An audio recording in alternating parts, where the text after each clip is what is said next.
빌딩 숲 그림자가 길게 드리워진 서울. 그 중심에서 박서준은 숨막히는 성공의 탑을 쌓아 올리고 있었다. 42세의 그는 대한민국에서 손꼽히는 건축설계사무소의 최연소 파트너이자 감각적인 디자인으로 여러 건축상을 휩쓴 스타였다. 그의 손끝에서 탄생한 마천루들은 도시의 스카이라인을 바꾸었고 그의 이름 앞에는 늘 천재, 혁신가라는 수식어가 따라붙었다. 하지만 그의 마른 체형과 날카로운 눈매 뒤에는 누구도 알지 못하는 깊은 심연이 자리하고 있었다. 그 심연은 20살 여름, 폭우가 쏟아지던 어느 날 부모님과 함께 탔던 차가 불어난 강물에 휩쓸렸던 끔찍한 기억으로 채워져 있었다. 기적적으로 혼자 구조되었지만 부모님은 끝내 돌아오지 못했다. 왼쪽 손목에 남은 희미한 화상 자국은 그날의 악몽을 생생하게 증명하는 낙인이었다. 그날 이후 서준은 감정을 지우고 오직 이성으로만 세상을 대했다. 슬픔, 죄책감, 그리움, 그 모든 인간적인 감정들은 성공이라는 이름 아래 철저히 매장되었다. 아내 이수연은 그런 서준의 곁을 묵묵히 지켰지만 그들의 관계는 이미 오래전에 겨울을 맞이한 듯 차가웠다. 프리랜서 번역가인 그녀는 섬세하고 감성적인 영혼의 소유자였으나 남편의 무관심과 일중독은 그녀를 지치고 냉소적으로 만들었다. 10살 난 딸 지우는 밝고 순수한 아이였지만 늘 바쁜 아빠와의 사이에 보이지 않는 벽을 느끼고 있었다. 지우는 종종 스케치북에 아빠의 뒷모습을 그리곤 했다. 그것은 그리움의 또 다른 표현이었다. 여보, 이번 주말엔 꼭 지우 데리고 어디든 다녀와요. 애가 당신만 기다리는 거 뻔히 알면서. 수연의 목소리에는 애원과 체념이 뒤섞여 있었다. 서준은 모니터에서 눈을 떼지 않은 채 건성으로 대답했다. 알았어. 강원도 어디 조용한 데라도 알아봐. 그렇게 떠밀리듯 떠난 강원도 동해안의 짧은 여름 휴가. 탁 트인 바다와 눈부신 햇살도 서준의 마음을 열지는 못했다. 그는 해변가 펜션에서도 노트북을 놓지 못했고 머릿속은 온통 다음 주에 있을 대형 프로젝트 프레젠테이션 생각뿐이었다. 수연은 말없이 창밖만 바라보았고 지우는 홀로 파도와 장난을 치며 시간을 보냈다. 서준은 그 모든 풍경을 유리창 너머의 일처럼 무심히 응시했다. 휴가 마지막 날 거짓말처럼 하늘이 검게 물들기 시작했다. 잠잠하던 바다는 순식간에 성난 짐승처럼 포효했고 기상청에서도 예측하지 못한 강력한 국지성 해일이 해안가를 덮쳤다. 팡! 하는 굉음과 함께 펜션 창문이 박살나고 검은 파도가 모든 것을 집어삼켰다. 서준은 본능적으로 수연과 지우를 향해 몸을 날렸지만 거대한 물의 힘은 인간의 의지를 비웃듯 그들을 갈라놓았다. 20살 여름의 악몽이 대자비처럼 그의 눈앞에 펼쳐졌다. 안 돼! 절규와 함께 그의 의식은 검은 물속으로 빨려들어갔다. 얼마나 시간이 흘렀을까. 칠흑 같은 어둠 속에서 서준은 가느다란 빗줄기를 발견했다.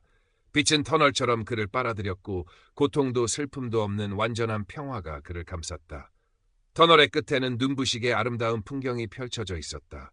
마치 꿈속에서만 보았던 듯한 현실이라고는 믿기지 않는 꽃밭과 강물이 흐르고 있었다. 그리고 그곳에 믿을 수 없게도 젊은 날의 부모님이 환한 미소로 서 있었다. 서준아. 어머니의 목소리는 20해 전 그날처럼 따뜻했다. 아버지는 말없이 그의 어깨를 두드리며 웃었다.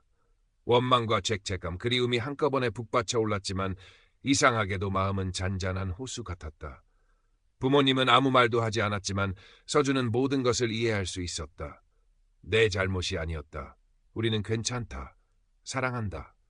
그들의 눈빛이 그렇게 속삭이고 있었다. 평생 그를 짓눌렀던 죄책감의 무게가 봄눈처럼 녹아내리는 것을 느꼈다. 그때 부드럽지만 단호한 목소리가 들려왔다. 빛으로 이루어진 형상의 존재가 그의 앞에 나타났다.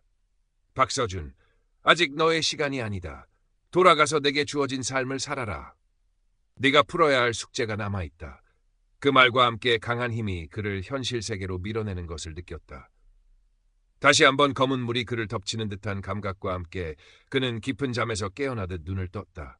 희미한 소독약 냄새, 낯선 천장, 그리고 그의 손을 꼭 잡고 있는 수연의 눈물 어린 얼굴이 보였다.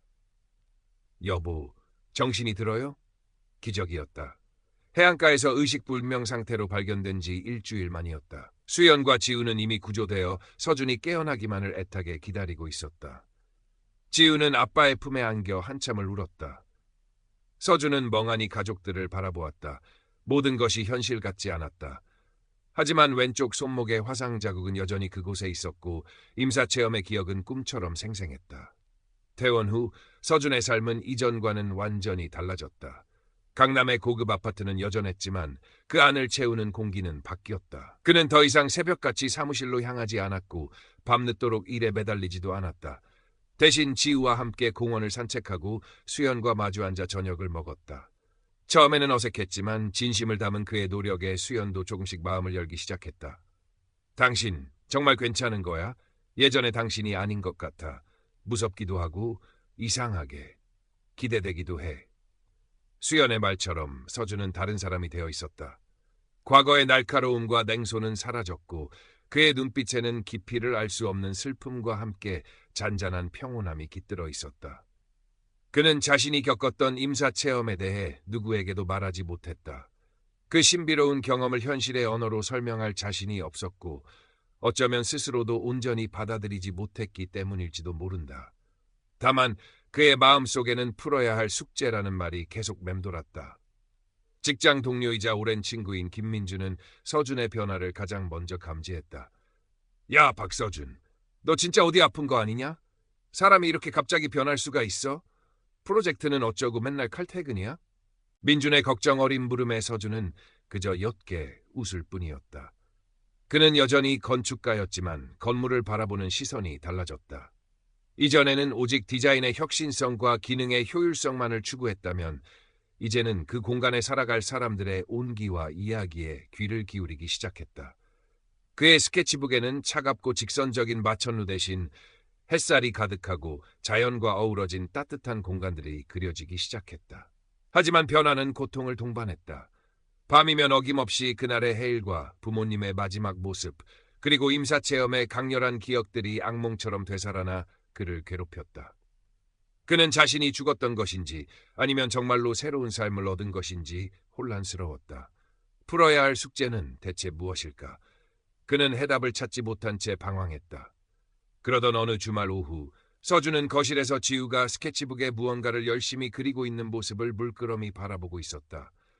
지우는 그림을 완성하더니 해맑게 웃으며 서준에게 달려왔다. 아빠, 이거 봐! 내가 그린 그림이야! 서준은 무심코 그림을 받아들었다.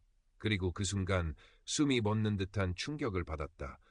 스케치북에는 검고 거친 파도 속에 위태롭게 떠있는 작은 배 한 척이 그려져 있었다. 그런데 그 배 위에는 아빠와 엄마 그리고 어린 지우가 손을 꼭 잡고 있었고 배 주변으로는 마치 보호하듯 환한 빗줄기가 감싸고 있었다. 그리고 더 놀라운 것은 그 빗줄기 너머로 자신이 임사체험에서 보았던 아름다운 꽃밭과 강물이 어렴풋이 그려져 있는 것이었다. 지우야, 이 그림, 이게 뭐야? 떨리는 목소리로 묻는 서준에게 지우는 천진난만하게 대답했다. 응, 아빠가 바다에서 많이 아팠을 때 내가 꿈에서 봤어. 아빠랑 엄마랑 나랑 예쁜 꽃밭에 갔었는데 거기서 할머니, 할아버지도 만났어. 모두 웃고 있었어. 딸의 말은 망치처럼 서준의 머리를 내리쳤다. 단순한 꿈이 아니었다. 환각도 아니었다. 보이지 않는 세계는 분명히 존재했고 가족 간의 영적인 유대감은 생각보다 훨씬 깊고 강하게 연결되어 있었다. 그는 지우를 끌어안고 소리 없이 눈물을 흘렸다. 오랜 시간 그를 짓눌렀던 죄책감과 혼란이 눈물과 함께 씻겨 내려가는 듯했다. 비로소 그는 자신의 경험을 온전히 받아들이고 새로운 삶을 살아갈 용기를 얻었다. 그날 밤 서준은 수연에게 모든 것을 털어놓았다. 20살 여름에 끔찍했던 사고, 부모님에 대한 죄책감, 그리고 이번 해일 사고와 임사체험에서 겪었던 신비로운 경험들까지. 그의 떨리는 목소리에는 어떤 꾸밈도 없었다. 수연은 말없이 그의 이야기를 들어주었다. 때로는 함께 눈물 흘렸고 때로는 그의 손을 꼭 잡아주었다. 오랜 시간 닫혀있던 그들의 마음의 문이 활짝 열리는 순간이었다. 여보, 힘들었겠구나. 나도 당신 옆에 있으면서 제대로 알아주지 못해서 미안해. 수연의 따뜻한 위로에 서준은 비로소 진정한 안식을 느꼈다. 풀어야 할 숙제의 의미도 어렴풋이 알 것 같았다. 그것은 거창한 무엇이 아니라 바로 자신의 상처를 직면하고 사랑하는 사람들과 진심으로 관계를 맺으며 매 순간을 소중히 살아가는 것이었다.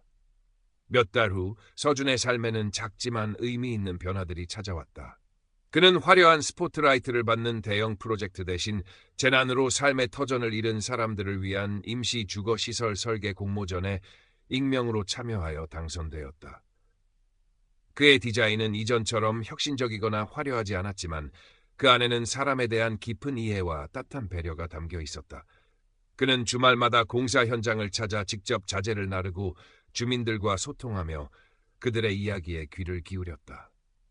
또한 그는 용기를 내어 수십 년 만에 부모님이 실종되었던 동해안의 그 바닷가를 다시 찾았다. 거센 파도가 몰아치던 그날과는 달리 바다는 잔잔하고 평화로웠다. 그는 바다를 향해 처음으로 진심 어린 용서를 구하고 가슴 깊이 묻어두었던 그리움을 풀어놓았다. 그리고 그곳에서 작은 조약돌 하나를 주워 돌아왔다. 그것은 과거와의 화해이자 새로운 시작을 다짐하는 그만의 증표였다. 시간이 흘러 어느덧 가을의 문턱이었다. 서울 도심의 한 공원, 석양이 부드럽게 세상을 감싸고 있었다. 서준은 지우의 작은 손을 잡고 천천히 걷고 있었다.